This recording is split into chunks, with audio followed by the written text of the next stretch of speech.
आदमी सब कुछ है, धन है, संपत्ति है, परिवार है और शरीर भी बढ़िया है, लेकिन बुद्धि ठीक नहीं है, तो आदमी दुखी रहते हैं। और आज के समय में एक दूसरे को देख करके ना लोभ के कारण, लालच के कारण मन और मलिन रहता है, मन और बिगड़ता रहता है। मेरे पास बहुत धन हो, मेरे पास बहुत संपत्ति हो, बहुत मकान हो, रुपया पैसा, इसी लोभ में आदमी मरते रहते।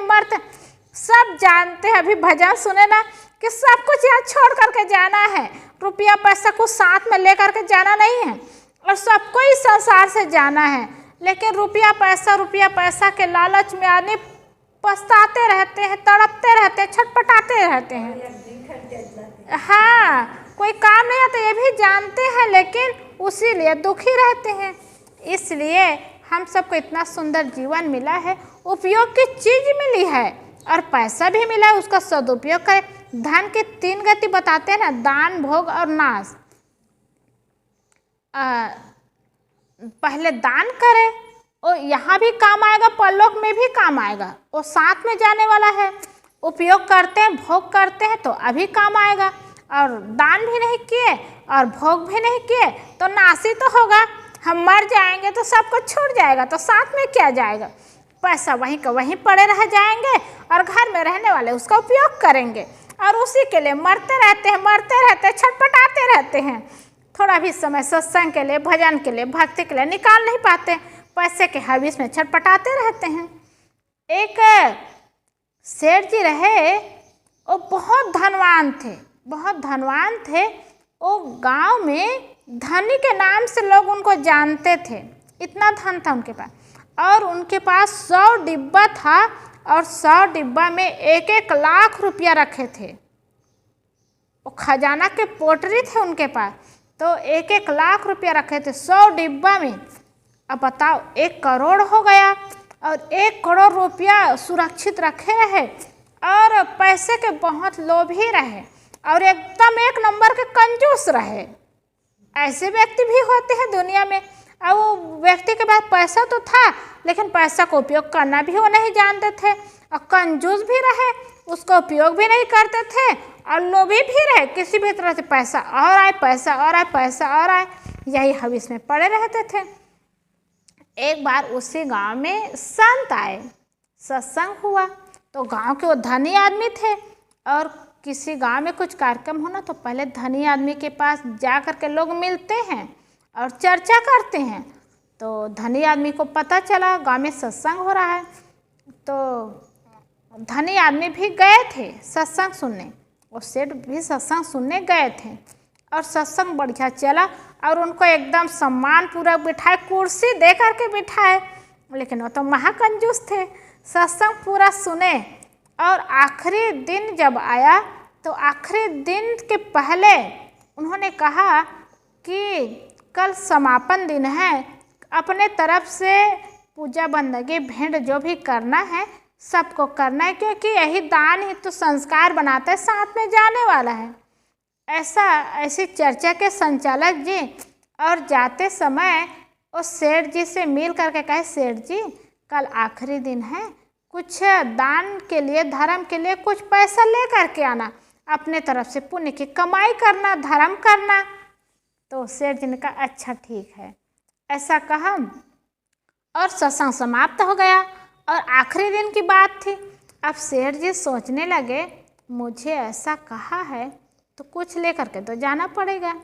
अब गया डिब्बा के पास जिसमें पैसे रखे थे, 1-1 लाख रुपया सब में रखे थे, तो जा कर के वो सोचे कि 1000 एक डिब्बा से निकाल दूँ। तो सोचता है अब 1 लाख है, उसमें से 1000 निकालूंगा तो खड़वा हो जाएगा, कम हो जाएगा पैसा, तो कैसे करूं। तो यही सोच में पड़ गए, लेकिन देना तो पड़ेगा, मेरे पास पैसा नहीं है तो देना तो पड़ेगा। तो 500 निकालते हैं। अब चल 500, फिर उनके पास पैसा रहा, 500 को रख दिए, 500 निकाल लिए। लेकिन सोचता है 1 लाख रुपया में 500 की कमी तो होगी ही, तो कैसे करो। सोचते सोचते वो 100 रुपया निकाले। फिर वो सोचते हैं 100 रुपया, 1 लाख रुपये में 100 रुपये की कमी हो गई, ये भी ठीक नहीं है। कैसे करना चाहिए, क्या करना चाहिए और पैसा कहाँ से आएगा। यही सोच करके सोचते सोचते वो सोचता है सत्संग की बात है, सत्संग हो रहा है और सबसे सुंदर चीज़ तो फल है, मैं फल ले करके जाऊँगा और 4 आना में फल हो जाएगा, तो ये पैसा ये क्यों खंडन करूँ इसका, और इसको 100 रुपया क्यों निकालूँ। यही सोच करके 100 रुपया पैसा निकाले थे, उसको उसी में डाल दिए। अब वही सोच लिए कि नारियल लूँगा। अब वो सोचता है कि नारियल कैसे लूँगा, कहाँ से लूँगा, उसके लिए भी तो पैसा चाहिए।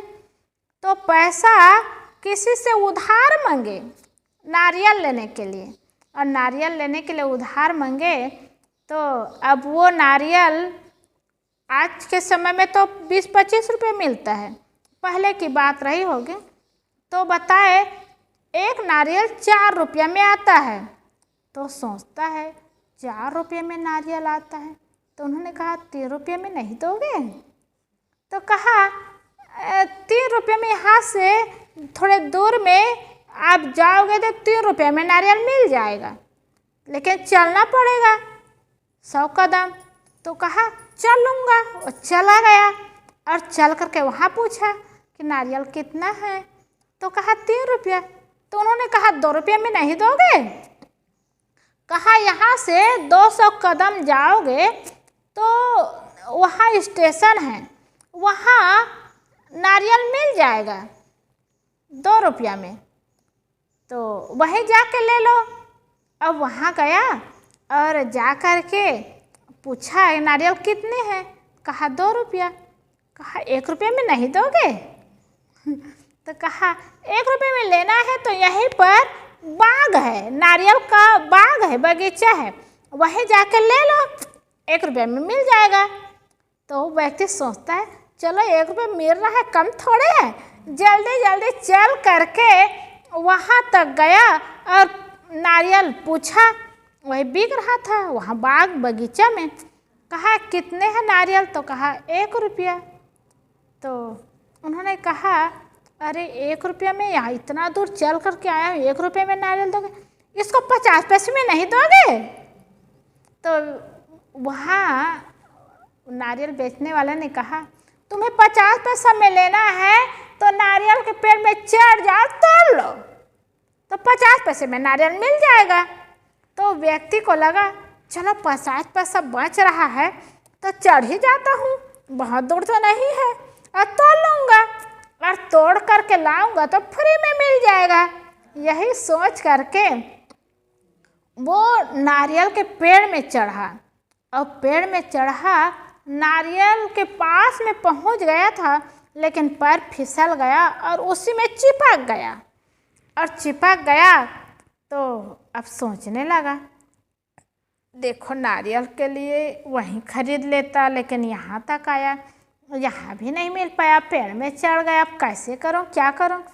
अब उतरने के लिए युक्ति सोचने लगा। अब युक्ति सोचने लगा, उतरने के लिए पैर तो फिसल गया था, अब उसी को ऐसे लपेट करके पेड़ को बांध करके उसी में रहे वो। अब संयोग भी ऐसा हुआ कि उसी पेड़ के नीचे में कुआं था और कुआं गड्ढा था, अगर वो पेड़ से गिर जाते तो कुआं में ही गिरते। अब यही उनका हो गया, तो आने जाने वाले व्यक्ति को चिल्ला चिल्ला करके कहने लगे मुझे उतार दो, मुझे उतार दो, मैं 5,000 रुपया दूंगा, मैं 5,000 रुपया दूंगा। चिल्लाने लगे मैं 5,000 रुपया दूंगा। अब वो स्वाभाविक ऐसे पेड़ होता ना तो कोई सहयोग भी करते, और पेड़ ऐसा था कि अगर वो पेड़ से गिर जाए नारियल के पेड़ से तो कुआं में ही गिरेंगे, तो कौन मरने प्राण देने जाएंगे। लेकिन वो चिल्लाते रहे मैं 5,000 रुपया दूंगा, मुझे उतार दो, मैं 5,000 रुपया दूंगा। वो 5 रुपये ही खर्चा नहीं कर पा रहे थे, प्राण बचाने के लिए 5,000 दे रहे थे। कोई तैयार नहीं हुए, और कोई तैयार नहीं हुए तो वो वही उसी से उतरने का प्रयास वो कर रहे थे सेठ जी कि मैं उतर जाऊंगा, और पैर बस सहारा वो बनाए हुए थे पेड़ का, लेकिन पैर फिसल गया और हाथ ऐसे पकड़े थे, वो प्रयास कर रहे थे उतरने का, हाथ भी छूट गया ना, वो कुआं में गिर गए। हाँ, कुआं में गिर गए ना, तो बहुत गहरा था, पानी भी भरा था, वो कुआं में मर गए। अब कुआं में गिरेंगे, अब गहरा है कुआं, पानी भरा है, और नीचे पत्थर रहता है, तो बचेंगे? और मर गए कुआं में। अब वो पैसे के लोभ में, पैसे के लालच में, देखो जान चले गए। करोड़ रुपया उनका जो करते हो पोटरी में रखा है, उसमें पेटी में, और करोड़ रुपया अब क्या करेंगे? मर जाएंगे वो। उसका उपयोग तो दूसरे लोग करेंगे। हाँ, लेकिन इतने कंजूस थे, इतने कंजूस है। धनवान तो थे, पैसा था, लेकिन एकदम कंजूस। अब महात्मा के पास 1000 रुपये देते, क्या उनका कम हो जाता? और उनको खुशी होती, प्रसन्नता होती। लेकिन एक नारियल के लिए सोचे, नारियल भी वही ले लेते, 4 रुपया दे करके ले लेते तो प्रसन्न होते, चलो नारियल तो दिया। लेकिन वो भी कम कम करते करते पेड़ में चढ़े, और पेड़ में चढ़े क्या, पेड़ से गिर गए, और गिर गए तो प्राण चला गया। तो जीवन इतना सुंदर मिला है, और जीवन के महत्व को न समझ पाए तो आदमी को दुख ही तो है। इसलिए धन और संपत्ति, परिवार भी किस काम का, क्या काम आएगा, क्या काम देगा, जब आदमी के पास समझदारी नहीं है, ज्ञान नहीं है, बुद्धि नहीं है। तो इसलिए जीवन का सदुपयोग करें, पैसे का भी उपयोग करें, और अच्छा जीवन जिए, अच्छा जीवन बनाए। ये जीवन की सार्थकता है, जीवन की सफलता है। सेठ की तरह मरने में कोई सफलता नहीं है। वो हाथ बटोर बटोर करके, इकट्ठा कर करके करोड़ रुपया रखे रहे, और करोड़ रुपया में खर्चा भी नहीं कर सके, उसी में जान दे दिए। हाँ, इसीलिए यही सफलता है कि अच्छा जीवन जिए। बोलिए सद्गुरुदेव की जय।